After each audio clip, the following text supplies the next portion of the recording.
Good evening. This is Jacob Hornberger, and this is the Jacob Hornberger Show, my weekly internet show. Nice to be back with y'all. Everybody, I'm sure, is breathing a big sigh of relief that election or exercise in boredom is finally over. Did you see that little video of that little girl that was crying and crying and crying? She was like 5 years old, and they asked her, "Why are you crying?" She says, "Because I'm so sick and tired of hearing Barack Obama and Mitt Romney on the television." And I guess I think it was NPR that sent her an apology and said that they were about as sick and tired of it as everybody else is. So yeah, it's finally over, and it's kind of funny to see the Republicans react to this thing. I mean, they're like shocked. They're reeling. They spent I don't know, millions and millions of dollars, and and accomplished nothing. It's really funny. And they can't figure it out. They're scratching their heads. Karl Rove, the big, pontificate is out there saying, "Oh, I just, can't understand this," and he can't accept the reality of it. So let me give you my perspective on this thing. I mean, you had two candidates, both of which are statists. I don't think anybody can deny that. Okay, and but you got the genuine statist, that of course that's Barack Obama, and then you got Mitt Romney, that I would call a statist light. I mean, he's not really a pure dyed-in-the-wool statist. He's sort of like a partial statist. It goes deeper than skin deep, but he's conflicted, as all conservatives are conflicted, because you see, part of them is this sense of, I'm a free enterprise kind of person. I believe in free enterprise. This is the way they talk. Their mantras: free enterprise, private property, and limited government.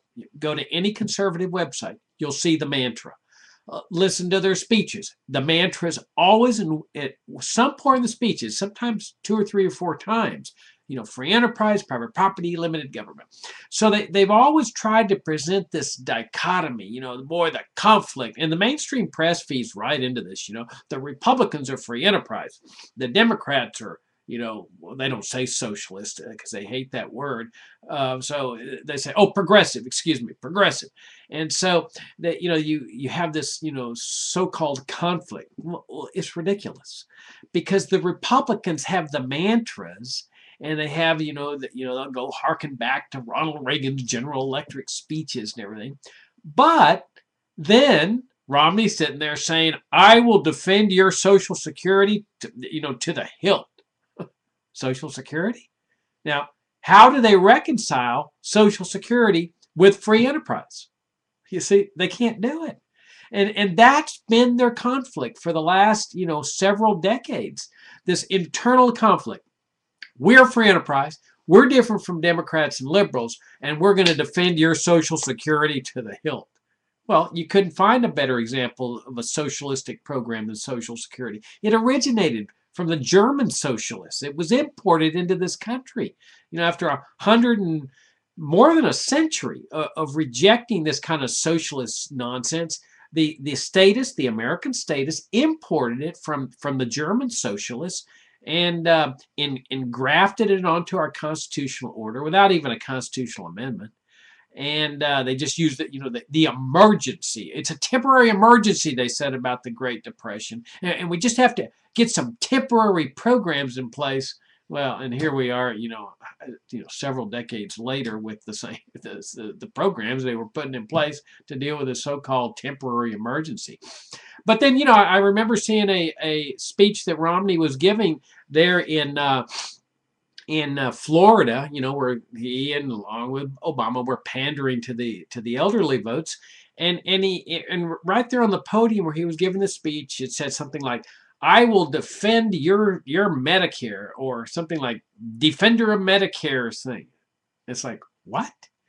Well, this is what I mean about status light. The reason he has to have it there is because he's afraid Barack Obama is going to accuse him of wanting to repeal Medicare, because he's a free enterprise kind of guy.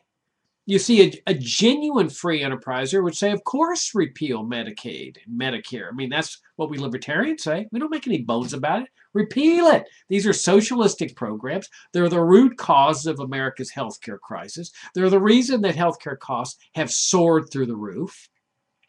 And repeal them. Just like repeal Social Security, repeal farm subsidies, repeal education grants, repeal public schooling. Well, you see, the Republicans can't bring themselves to do that. They feel compelled to defend these socialistic programs because they'll lose votes, or at least that's the way they perceive it. And Romney was somewhat honest in that talk he was given to those fat cats, where he says, 47% of the American people are dependent, and we might as well scratch him off. Well, he didn't scratch him off. He was still fighting to get the votes of the Social Security recipients, the Medicare recipients, the education grant people, the public school people. If foreign dictators could vote, he'd be pandering to them because he believes in foreign aid, which is really just welfare for dictators and other rulers, But this is what I'm talking about, this conflict that exists within Republicans and conservatives. It's one of the reasons why they don't like libertarians, why they try to lock us out of the electoral process, with high ballot access barriers, petitioning requirements and all this, because we are the real thing. We say we're free enterprise, therefore repeal these socialistic programs. Well, that's not what conservatives want people to hear, because they want people to think, oh, it's free enterprise versus liberalism, big government, and they present that thing. And that's what they teach their kids. That's part of what public schooling is all about, to create this illusion that there's two different philosophies that are taking place here. And you'll see in the mainstream press, during the debates, I said, well, there were two different philosophies during these debates. Nonsense. It's the same philosophy. It's statism. But Romney's is status light because it's conflicted. You see, he preaches free enterprise, but then embraces, Social Security, Medicare, etc. And now Barack Obama's the real deal. He's a genuine statist. He believes in socialism. He believes in interventionism. He believes in imperialism, the vast military-industrial complex, the empire of foreign bases, invasions, occupations, torture, occupations, assassination. Well, where does Romney fit in these things in terms of foreign policy and civil liberties? He believes the same thing Barack Obama does. Now, he would be even probably more genuine, in terms of a statist here. He'd be the statist heavy on foreign policy, because all he had to offer the voters was, I will invade more countries. I will attack more countries. I will torture more people. I will assassinate more people. I'm tough. I'm tough. I mean, I'll start that war with Iran right now. And that's what he has to offer. So, here... Now, Barack Obama was very clever. Before he came into office, he had promised to restore civil liberties, to close Guantanamo, essentially to raise the importance of civil liberties, habeas corpus, and so forth. Turned out to be a lie. He abandoned all those as soon as he got into office. And what he did was, he's clever. He simply adopted the George Bush paradigm. I mean, he embraced it. And the reason that was clever in a political sense is that now Romney had nothing to attack him on, except to say that Romney would be tougher. He'd be tougher. But notice that you got two statists here that both believe in imperialism. They both believe in the vast military-industrial complex, the national security state, despite the fact that it was brought into existence to fight the so-called Cold War against America's World War II friend and ally and partner, the Soviet Union. And then when the Soviet Union dismantled, they said, oh, wait, we forgot to tell you, national security is still going to be at stake if we dismantle the national security state and the vast military empire. We got to keep them in existence. And Barack Obama and Mitt Romney both buy into this. So nothing was going to change with Romney. I mean, you get a bit more assassinations, a bit more invasions or whatever, but that wasn't enough for people. I mean, because here you got Romney's saying, well, I'm a limited government kind of person, part of that mantra, free enterprise, private property, and limited government. But if he's limited government, then how can you have a vast military empire? Bases in 130 countries and bases all over the United States and invasions and occupying two countries at the same time and torture and secret prison camps. And I mean, how is that limited government? But yet that's what they preach, you see. So they're conflicted again here in this area of foreign policy and civil liberties and so forth. And then, of course, you got the drug war.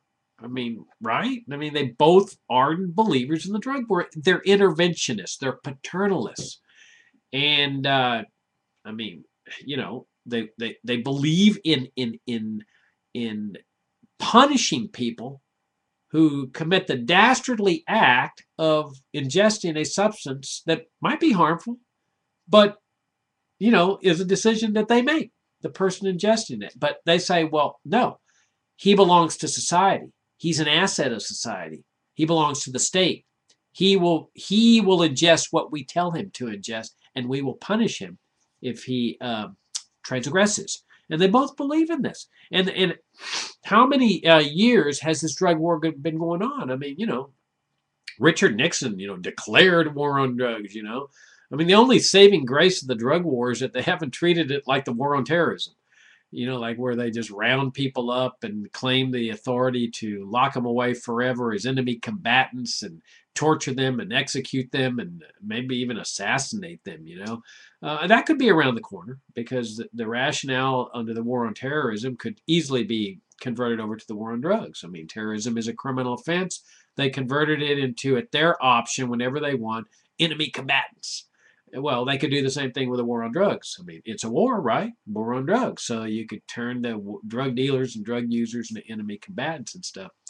But, an interesting thing happened over out west in Washington and Colorado where the voters had initiative and referendum, not something that not all states have. It's the worst nightmare for government officials because in that state, those two states, they amended the Constitution to legalize marijuana, or at least small quantities of it. Well, the statists are like befuddled. There's been no response from federal officials. They're stunned by it. They're shocked.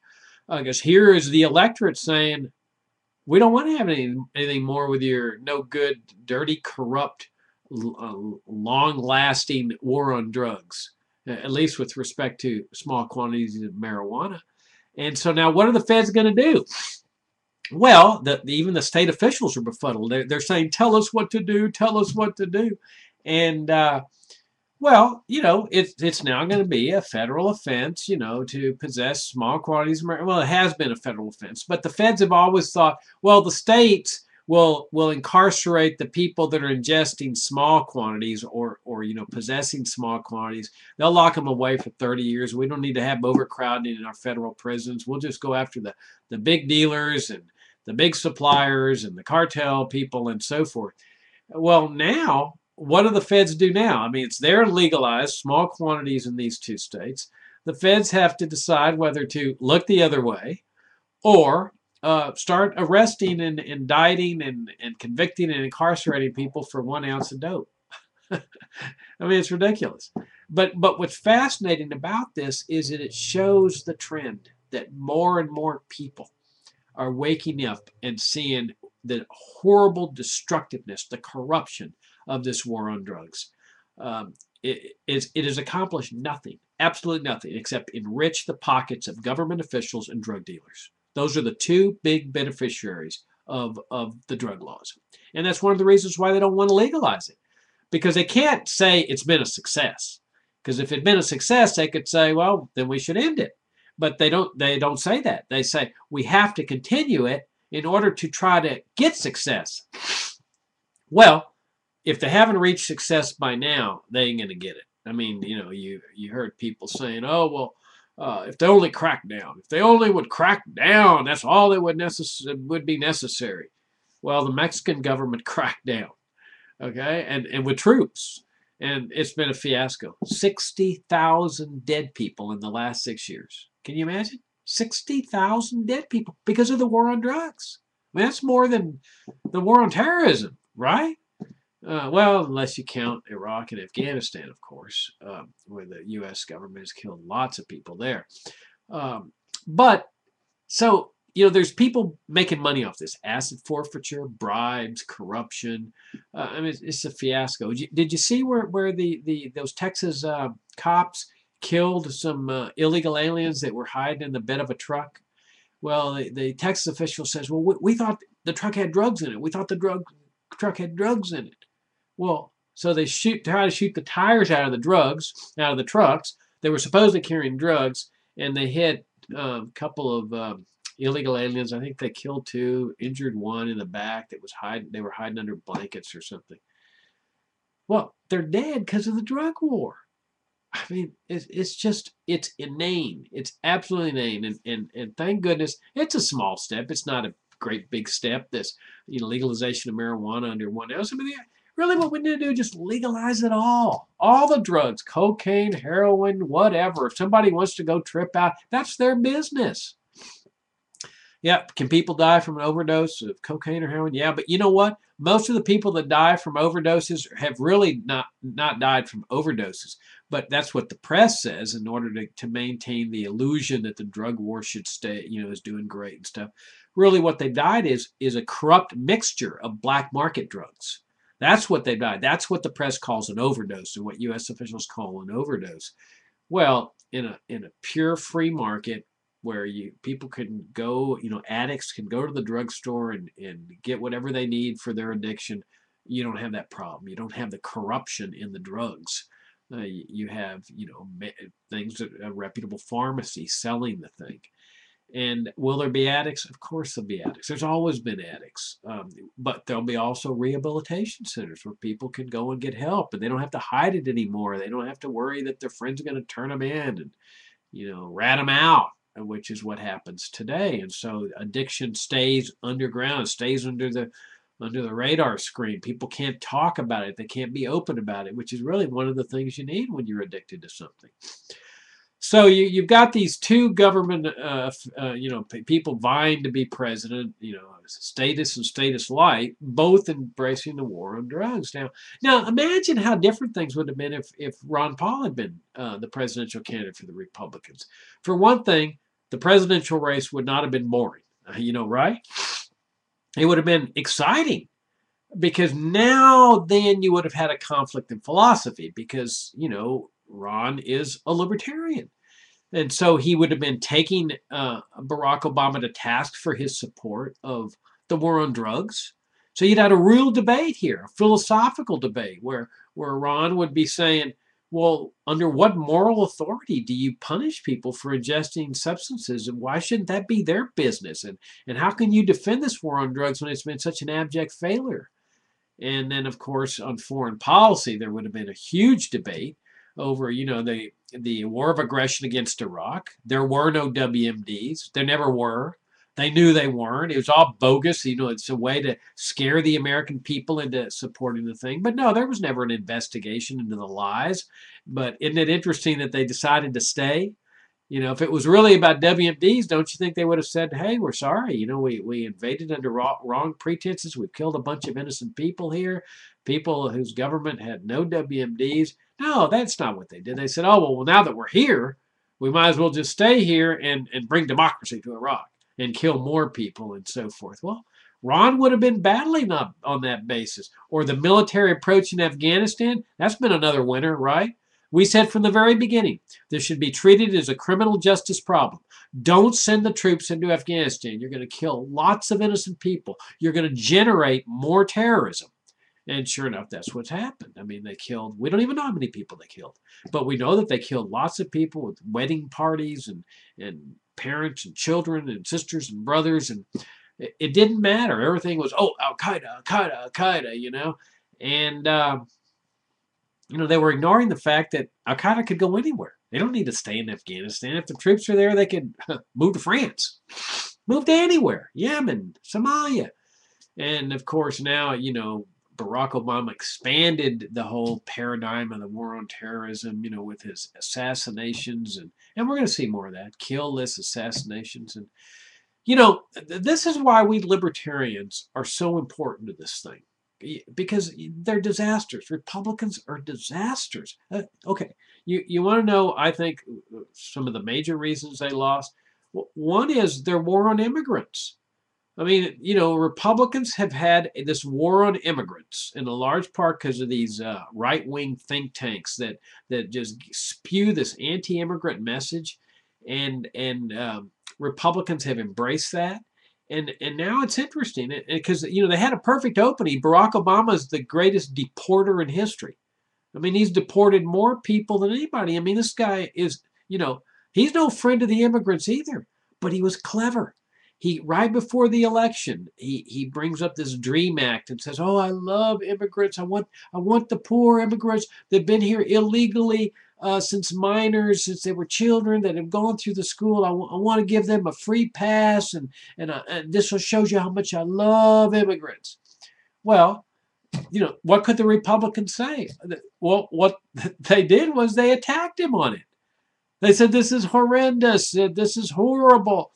And so really what they're saying is, we don't want these people over here.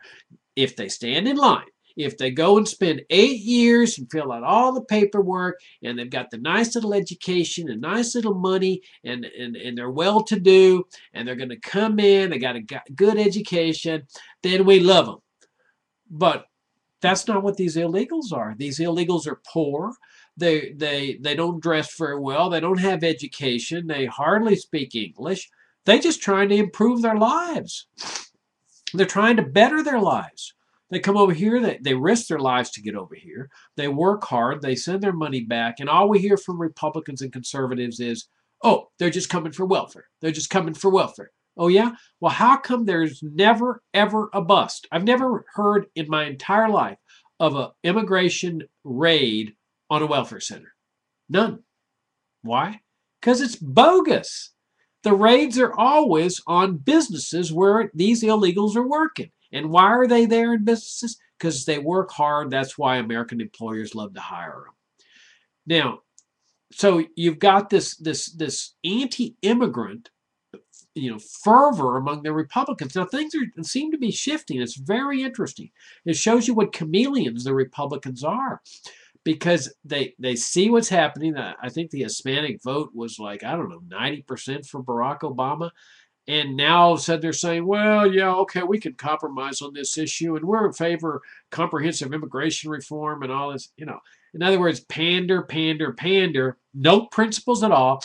See how the electorate's moving, and then shift your ground, which they need to shift their ground, though. I mean, you know, this attack on immigrants, this war on immigrants, it's unsavory. And where's the free enterprise in all this? You know, there's only really one position consistent with free enterprise, and that's open borders. That's the free movements of goods, services, and people, free trade, open immigration, people interacting with one another, keep their citizenship, just like tourists. I mean, suppose we open the border to tourists. You know, everybody can come in and tour the United States for 3 months. Okay? Would there be this, "Oh my God, the terrorists are coming, Jacob. They're going to come and take over. They're going to run the public schools." And ridiculous, right? Well, you know, all we do is extend the idea of open immigration. Is just people come and tour when they want, not just the summer months. They visit, they invest, they buy businesses, they own business. They retain their citizenship. If they want to apply for citizenship, fine. They can apply, but there's no reason for it. And so, in other words, we libertarians are the only hope for all this statism. Now, I'm being a little harsh on the Republicans, but the Democrats, they're no winners. The liberals, I mean, they claim to love the poor, and they over here waging this war on poor immigrants, you know. Oh, they love the rich ones and the educated ones, but they don't like the poor ones. That's why that Obama's the deporter in chief.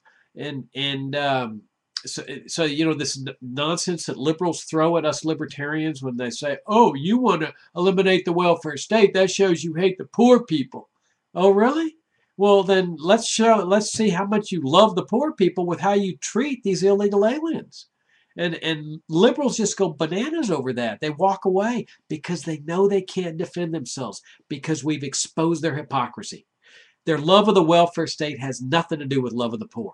It's about love of money, love of power, love of domination, love of dependency.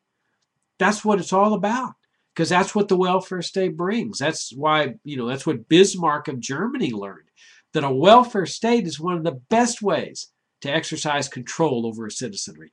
You make them dependent on the system, where they don't dare challenge government in a fundamental level, and then you make, when they're like a parent, with a child, where a child's scared to death that his parent might cut him off.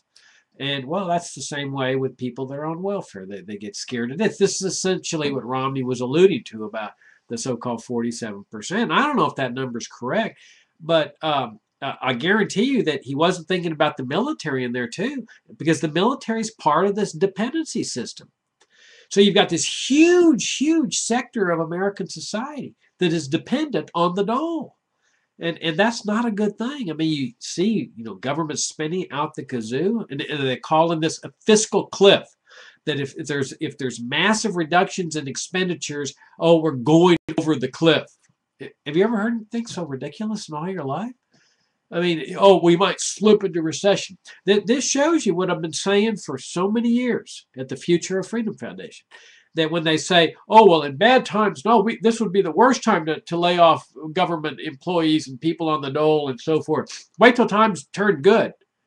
Well, if things turn good, all they'd say is, we can't lay off people now. We don't want to slip back into recession. Well, hey, things are good, hunky-dory. Let's just keep going like we're going. And so the federal government just keeps getting bigger and bigger and bigger and bigger, and it's a cancer. It's an absolute cancer. That's the cliff. The fact that government spending and debt is out of control. And there's only one solution. It's not to tax people, because that just takes more money out of the private sector. The private sector is your key to prosperity. That's where the capital is being produced. That's where the wealth is being produced. Your public sector, including the military and all the dole recipients and all the bureaucracies, that's the parasitic sector. They take the money out of the private sector to fund this huge system over here. So if you lay off, let's say, 90% of this huge cancerous system, they call that a recession. They call that a fiscal cliff, because all these people are going to be out of jobs. But wait a minute. All you're doing is you're removing them from the public sector and moving them into the private sector. And all the taxes that were being taken from people to fund this public sector can now remain in the private sector. So you're, in other words, you've got a double positive effect. You've got the private sector that's now able to keep all, the money that was being taken from them before. They can hire the people that are now shifting over, and those people in the public sector now become part of the productive sector. So you have a double positive effect. The people that are already here, they get to keep their capital, and the people that are in the public sector are now no longer in the parasitic sector. They're now producing too. So this is a boon. This is what the statists call a fiscal cliff. That this is a disaster and so forth, because all these public sector workers are going to be laid off. Nonsense. I mean, think of like Cuba or North Korea, where everybody's practically is owned by the state. They work for the state, and they're on starvation conditions. I mean, North Korea, they're starving to death.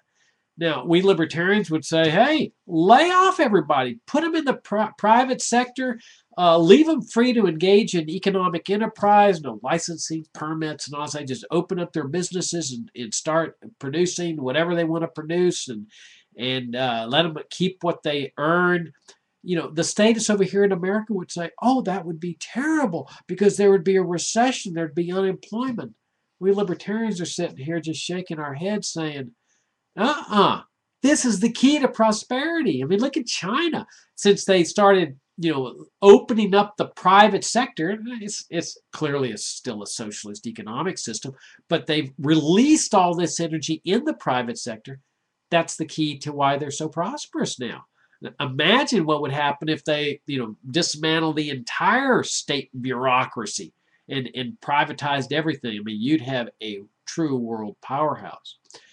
So we libertarians, yeah, we come at it from a different paradigm, a paradigm of free markets, of individual liberty, genuine limited government, a republic, which means dismantling the domestic sector, dismantling all this militarism and empire and the national security state. This is the key, and this is what we got to keep fighting for. It didn't matter who won, statist or statist light. You were going to still have more statism, one way or the other. But now we have the opportunity to continue showing Americans as things get worse, and they're going to get worse because this is what statism does. It worsens the system, worsens people's lives. That there's more and more libertarians than ever. And we just got to keep fighting, plugging ahead, and showing people that this is the paradigm of the future, the paradigm of individual liberty, free markets, and a constitutionally limited republic. Thanks so much. That's your show, and thanks for listening in. So long.